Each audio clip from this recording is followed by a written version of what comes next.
Κάτι άλλες απόψεις που ακούγονται είναι εντελώς άνευ σημασίας. Δεν ισχύει απολύτως τίποτα. Η άποψη που διατυπώθηκε πριν λίγους μήνες και με μια καινούργια βερσιόν επαναφέρθηκε πάλι σε μια συνάντηση που είχαν πριν μερικές μέρες, ότι η γραμμή του Πάτρα Πύργος Κατάκολο Ολυμπία Καλαμάτα θα μπει στο Ταμείο Γιούνκερ. Αυτό το γνωρίζουν όλοι, ότι πλέον έχει απορριφθεί και δεν υπάρχει καμία τέτοια περίπτωση.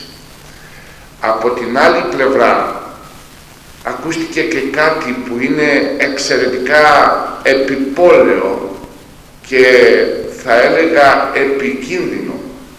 Η αριστερή κυβέρνηση μέσω του Γενικού Γραμματέα να ανακοινώνει ότι το καινούριο έργο θα γίνει με ιδιωτικούς πόρους μέσω μιας συμφωνίας παραχώρησης. Είναι ακριβώς μια μεγάλη παραφωνία που δείχνει την απόλυτη έλλειψη γνώσεων, καθότι αυτό το μοντέλο δεν έχει εφαρμοστεί ποτέ στην Ευρώπη. Η μεγάλη κοινοπραξία, η μεγάλη εταιρεία που έχει μεγάλη εμπειρία στην κατασκευή σιδηροδρομικών έργων, η γαλλική Βενσί, είχε κατασκευάσει τη γραμμή Παρίσι-Μπορντό με ιδιωτικούς πόρους. Και στην έκθεσή της πριν μερικά χρόνια είπε ότι αυτό ήταν ένα ολέθριο οικονομικό σφάλμα. Αντιλαμβάνεστε λοιπόν ότι οι καινούργιοι περιφερόμενοι μάγοι, οι οποίοι γεμίζουν με λόγια τους πολίτες, χωρίς να έχουν απολύτως καμία γνώση, και επειδή πλέον είναι καινούργοι στην πολιτική της κυβερνησιμότητας, προσπαθούν να κερδίζουν χρόνο λέγοντας τεράστια ψέματα τα οποία δεν έχουν καμία σχέση με τα προβλήματα που αντιμετωπίζει η χώρα.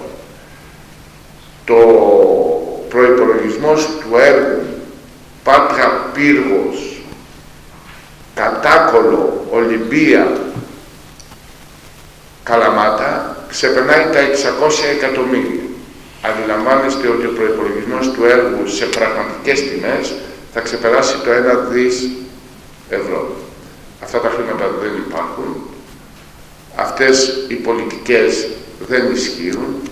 Οι μελέτες βιωσιμότητας που είχαν γίνει μέχρι τώρα έχουν αποδείξει ότι αυτά τα μοντέλα δεν είναι βιώσιμα μοντέλα. Το μόνο θετικό είναι ακριβώς αυτό που εμείς είπαμε και που εξ αρχής σχεδιάσαμε, ζητώντας παράλληλα πρωτοβουλίες και αρμοδιότητες. Είναι το ΣΔΙΤ της επαναλειτουργίας, της επανακίνησης του σιδηροδρόμου μέσα στο περιεχόμενο που σας είπα προηγούμενα.